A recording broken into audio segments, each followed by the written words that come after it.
Now I'm doing brakes on a 2016 Chevy Cruze LT. So your vehicle, the torque specs, the bolt sizes are maybe a little different, but the overall principles will be the same.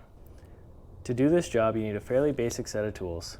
You'll need a couple of different size sockets depending on your vehicle, a torque wrench to make sure that the caliper bolts and slide pin bolts are bolted up tightly, a C-clamp so you can compress the pistons with an old brake pad, a flathead screwdriver, a bungee cord, some grease, a wire brush, a set of brake pads, some brake clean or carbon choke cleaner, and a rotor. The first thing you're going to want to do is remove this top slide pin bolt and fold the caliper open. That way you can get the old brake pads out.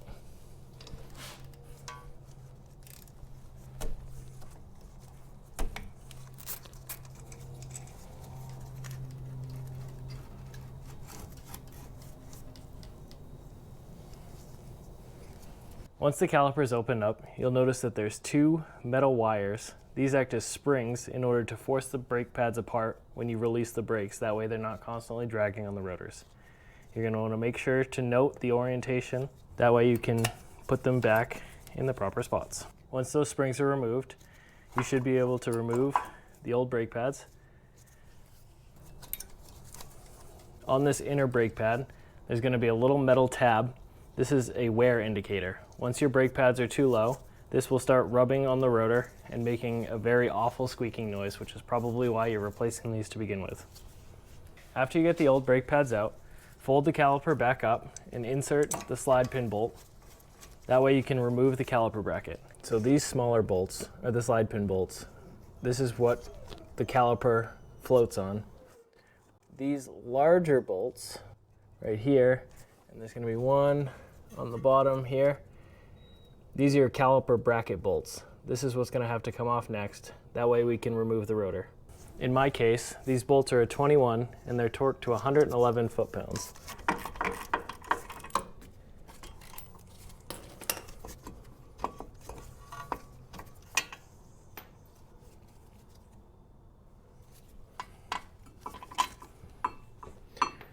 Once you get this caliper bracket off, you can suspend the caliper from a bungee from the strut tower or something similar. That way you can let the caliper hang without putting too much tension on this flex brake line. The next thing we need to take off is this T30 Torx, which is keeping the rotor in place. After we get this bolt out, the rotor should just come right off. If it doesn't come off, that's where the rubber mallet would have come into play. You could have just bashed this thing until it fell onto the ground. When these rotors are packaged, they have some grease or oil or some sort of protectant, that way they don't rust in the box.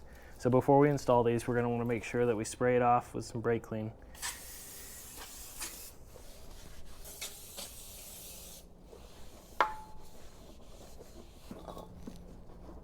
Now that the rotors are nice and clean, and most of the brake clean's all dried off, we're ready to install them. Now, we just need to do everything backwards and put it all back together.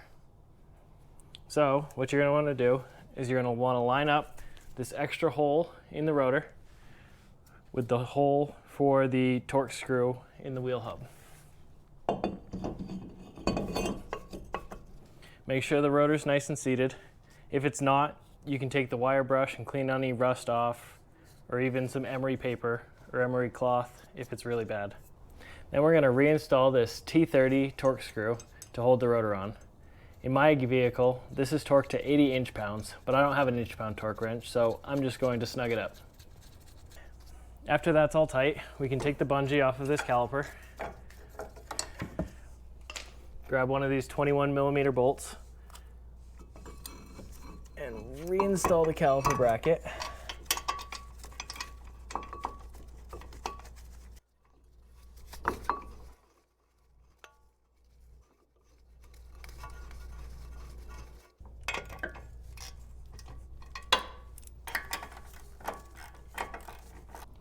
On the Cruze, these caliper bracket bolts are torqued to 111 foot-pounds. You're going to want to tighten it until you hear a click. There's the bottom one. And there's the top one. Before we move on to the next step, we want to make sure we take the cap off the brake reservoir. That way when we start compressing the pistons to make room for the new brake pads, there's room for expansion. With the brake reservoir cap removed, we can now take the top bolt out of the slide pin and fold the caliper back open. Grab one of your old pads and put it in front of the piston. Then you can take this C-clamp and tighten it up.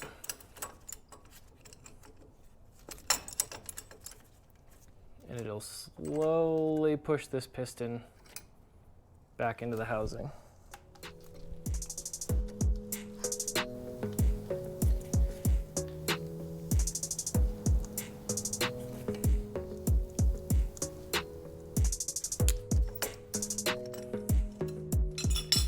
With the piston completely compressed, now it should easily fit over new brake pads. The next thing we're going to want to do is remove these slide pins. That way we can clean off all the old grease.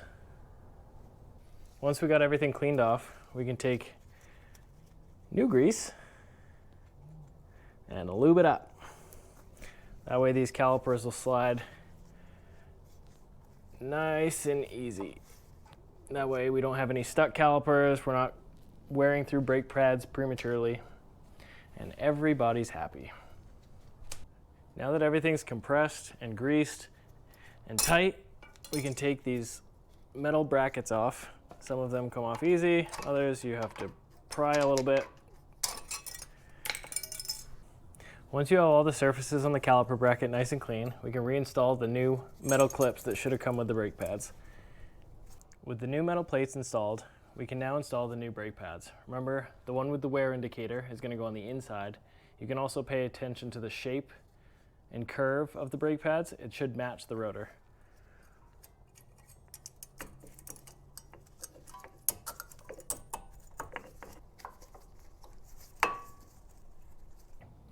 Once the new brake pads are in place, grab these little metal springs that you took off earlier and wrap them back around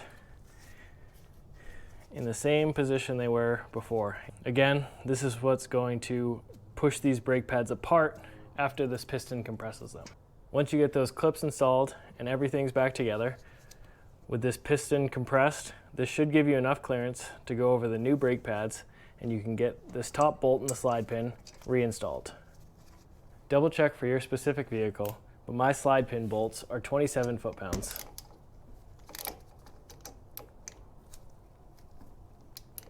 Tighten it until you hear a click.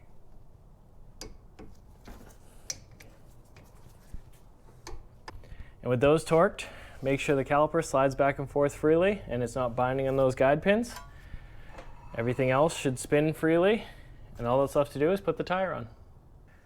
Once everything's back together, make sure you put this cap back on. You really don't want to forget it. Before driving anywhere, pump the brakes so you can get those pistons extruded again. That way you make sure you have brakes before you go out onto the road.